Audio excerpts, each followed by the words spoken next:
আজকের এই জরুরি মিটিংয়ে সম্মানিত সভাপতি উপবিষ্ট, সামনে উপবিষ্ট জাতীয় পার্টির সমস্ত নেতা প্রতি সমানতা সবাইকে জানাই আন্তরিক মহব্বত।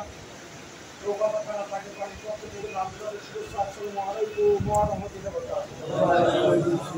বিষয়টা এমনই একটা বিষয়, তার বলার আগে কিছু আগে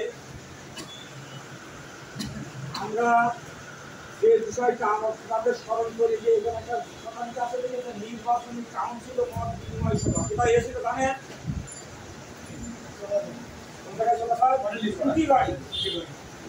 ওই দিনকার ঘটনা আমাদের অজানা না, অজানা না। ওই সময় আমার যারা সহকর্মী, আমার সহকর্মী বলতে আমার মূল দলকে আমি বুঝতে চাচ্ছি, আমি এদেরকে আশ্বস্ত করিলাম আমরা ভয় নাই, আজকে কর্ম বন্টনের দিন। কিসের দিন? কর্ম বন্টন। যে যা কর্ম করেছে কর্ম বন্টনের দিন। যে যা কর্ম করেছ আজকে তার প্রতিফল পাবে, না পাবে না? হিজবুল্লাহ ইমাম কালকে আমাদের সেই কর্মফল বন্টন করেছেন। আমাদের তকদির কিভাবে বন্টন হয়েছে সেইটা আপনাদের সামনে তুলে ধরছে। এখন একটা বিষয়, আমার অনেক জাকের ভাই আছে, হিজবুল্লাহ ইমাম একটা হুকুম দিল, এই হুকুমটা আমি জানাতে আমি সংকোচ বোধ করছি, লজ্জা বোধ করছি। এইটা আমি বলবো কেমন করে, এইটা আমি কিরম করে বলি, আছে না যে এইটা আমি বলবো কেমন করে। আর আজকের মিটিংটা করাই 4টায়, মিটিং কি 4টায় শুরু হয়েছে না দেরিতে শুরু হয়েছে? তারা দেরিতে এসে যদি জাকের পার্টির পতাকা তলে থাকতে চান তাহলে অবশ্যই আপনাদেরকে তওবা করতে হবে, চেয়ারম্যান স্যারের কাছে ক্ষমা চাইতে হবে, তাহলে জাকের পার্টি থাকতে পারবে। আমরাও জাকের পার্টি থাকবে, সেটা কোন স্তরে সেটা বলছি। যে বিষয়টা আমি ভালো জানি না, হিজবুল্লাহ ইমাম ভালো জানে। হিজবুল্লাহ ইমাম এই যে উনি ভালো জানেন তার প্রমাণ বাংলাদেশ ব্যাপী জানে কি জানে না? হিজবুল্লাহ ইমাম কাল 12টা 1 মিনিটে আমাদের সমস্ত দেশে এই মুহূর্তে সংবাদ প্রত্যেকটা জাকের ভাইয়ের কাছে পৌঁছাও। যদি আমি বলতাম যে এখন 1টা 10 বাজে, 12টা 10 বাজে, সবাই ঘুমিয়ে গিয়েছে, কাল সকালে পৌঁছবে, তাহলে কি চেয়ারম্যান স্যারের হুকুমটা মানা হইতো? তাহলে উনি জানেন যে এখন আমি বলছি এই সংবাদটা পৌঁছলে তারা সংবাদ পাবে কিনা।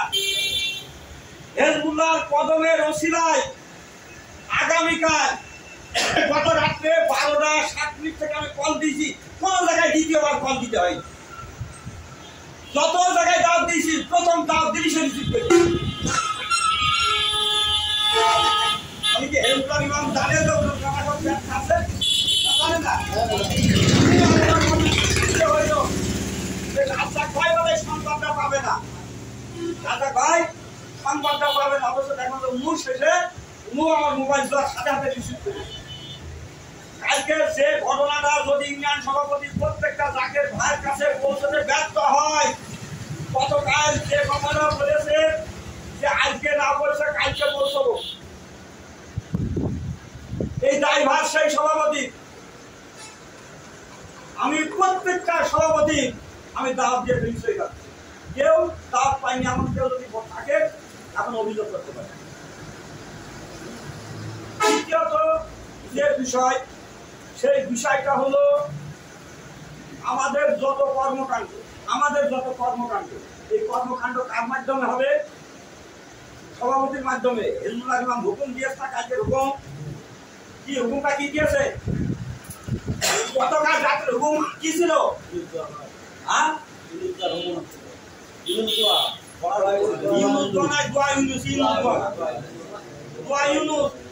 দুঃখের সাথে বলতে আছে অনেক সভাপতি জানবার পরও কল ব্যাক করেছে।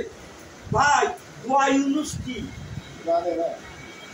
তাদের জানা নাই, তারা মনে করেন লা ইলাহা ইল্লা আনতা সুবহানাকা ইন্নী কুনতু মিনাজ জালিমিন। কোন পর্যন্ত পড়বে?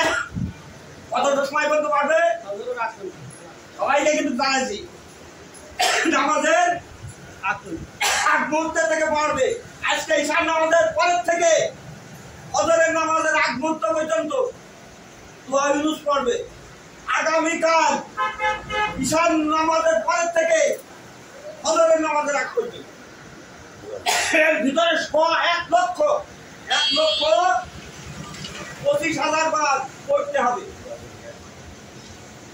হিজবুল্লাহ ইমাম 2025 সালে মহাপবিত্র বিশ্ব উমর শরীফুল ইসলাম সম্মেলনে সমস্ত ভাইদেরকে আমি জাকের পার্টির সদস্য বলে কবুল করে নিলাম।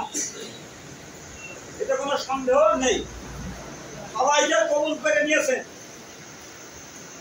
ডক্টর ইউনুস